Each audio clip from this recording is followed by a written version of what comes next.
As many fans of this channel know, I am African, and I grew up in Africa. It is easy to believe that you're destined for poverty, and yes, most people from poor countries believe that. However, when I was around 17, I started questioning such assumptions, and the reason for my different opinions is because I often see rich people even in my country. But there are some other explanations for the reasons why some people are rich in poor countries. It may be that these people do ugly or illegal stuff.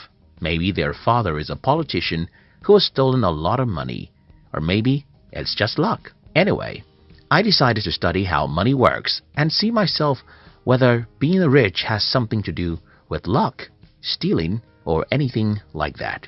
By age 20, I already knew the formula of wealth creation, and I was ready to follow such formula. In today's video, I'll be sharing with you how to be rich in a poor country. If you're new here, consider subscribing so that you won't miss other interesting videos like this. Riches has no home. In his book, The Science of Getting Rich, Wallace D. Wattles provoked us to think about something very important. He asked us to stop thinking about poverty as though it caused by certain geographical location, but because if poverty has something to do with a particular geographical location, then certain people in certain geographical locations will be poor, while everybody else will be rich. But that's not so. As we make this video today, millions of people are poor even in the richest countries of the world. For example, more than 70% of Americans live from paycheck to paycheck, according to some studies. And think about this, many people even in the poorest countries of the world are very wealthy. What does this tell us? I think it's very simple. Money doesn't have anything to do with where you live. But there's another problem here. If money doesn't have anything to do with where you live, then why do we have more poor people in certain continents than others? Why do we have more poverty in Africa and Asia than in Europe or America? I think I have an answer, and that has to do with conditioning.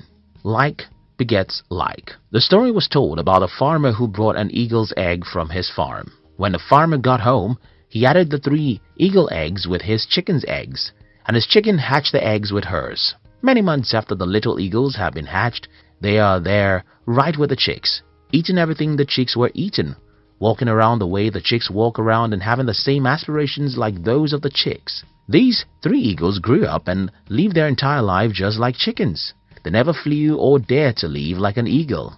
I'm sure that you will believe this story easily because it happened in the kingdom of the birds. Well, like those eagles, like always begets like, even amongst human beings. So, what happens in poor countries is that when you're 7 years old, you'll notice that everyone around you is poor. And not just that these people are poor, they always blame someone else for their poverty. At age 7, you may not understand these people, but by the time you're 17, you're already successfully initiated into their evil world. What then happens is that as a young adult, whether you listen to your father, your mother, your uncles or teachers, everyone is blaming someone else for their state of being poor. It doesn't matter how strong you are, the natural thing to do is to become like these people. By the time an average human is 21 in a poor country, he has started thinking that the reason why he is poor is that the government or devil makes him poor. From this point, you can see how easy it is for these people to be poor and also make their children poor. It's pretty simple. Whenever you blame someone else for your life, what you're doing is folding your arms and saying, "It's not my fault. Let the man who causes man's poverty to come and make me rich. It's not my fault. Let the man who causes poverty to come make me rich." So the number one reason why most people are poor in poor countries is that everyone around them is poor when they are growing up. These people would not have become poor solely because everyone is poor. It's even worse because most poor people blame someone else for their poverty, and then they successfully teach their children to learn how to blame others for their lives. They have successfully destroyed such children's lives because they too will grow up not taking responsibility for their lives. The other problem about growing up in a community where everyone is poor is because you will never have any worthwhile mentor. Because everyone is poor, their advice will just lead you to where they are, and that's not where you want to be. For instance, I had to stop taking advice from everyone in my family when I was about age 19. The reason I stopped taking advice from these people is that all their advice is very bad, and they think their advice is the best. For example, my family members advise me to get a university degree because if I don't have a degree, I cannot be successful in life. They advise me that it is good to work for a bank, while I think it's better to build a bank. I mean, almost every advice my family members gave me about money, even till this day, is stupid. And what I did was to ignore them and instead choose successful people online and through books to be my models. Not everyone can do what I did. In fact, not everyone will ever have the insight into the fact that your poor uncles and parents had given the wrong advice about money. And that's a major reason why most people in poor countries are poor. The strong exploit the weak. When I claim in this video that one of the reasons why most people are poor in poor countries is because they have poor mentors, someone will ask me, okay, who made the first man poor before he became a mentor for others? This is a good question, and the answer is in the fact that the world is a jungle where the strong eat the weak. Most of the years of our existence as humans are filled with battles between nations. We should also remember colonization and exploitation from one country to another.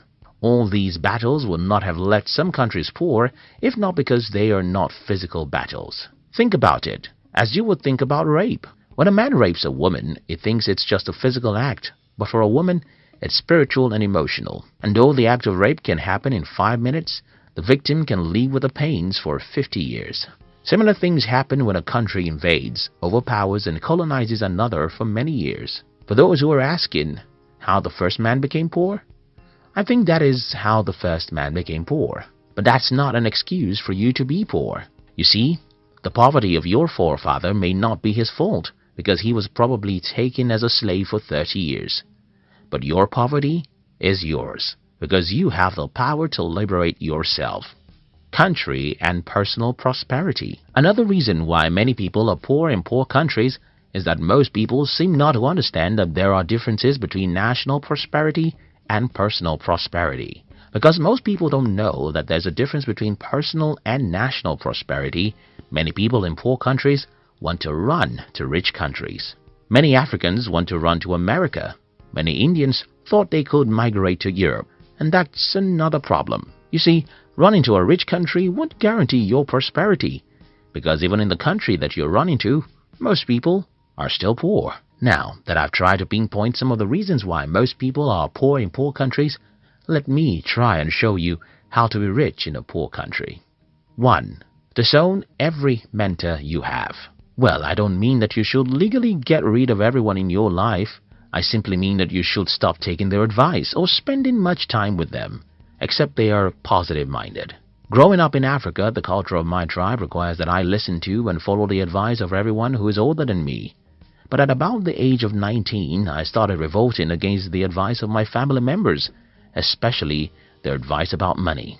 When I was 21, it had become very obvious that I was a black sheep of the family.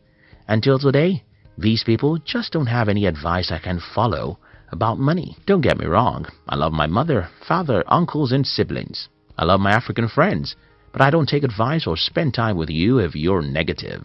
This is the first thing I think you should do if you're from a poor country. Do away with negative people. Stop taking money advice from poor people. Instead, go to the library and read books from the rich and successful people.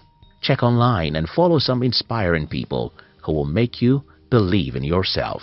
2. Understand the difference between personal and national poverty. Don't assume that you have to be poor simply because your country is poor. You can be rich, even in a poor country.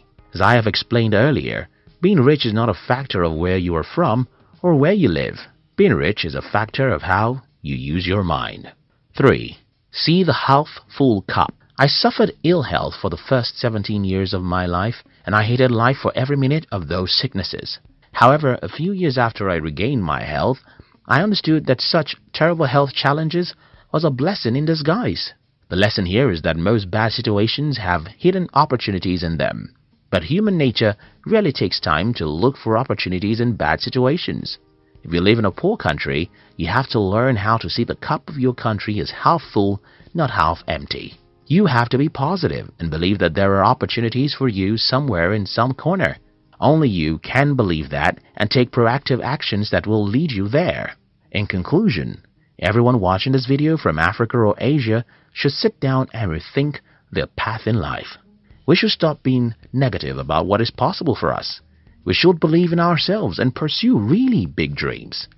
We should understand that money is not a product of any geographical location, but the product of our mind. I hope this video helps someone. Thank you very much for watching our videos. I'd like to give you another interesting video for you to enjoy next.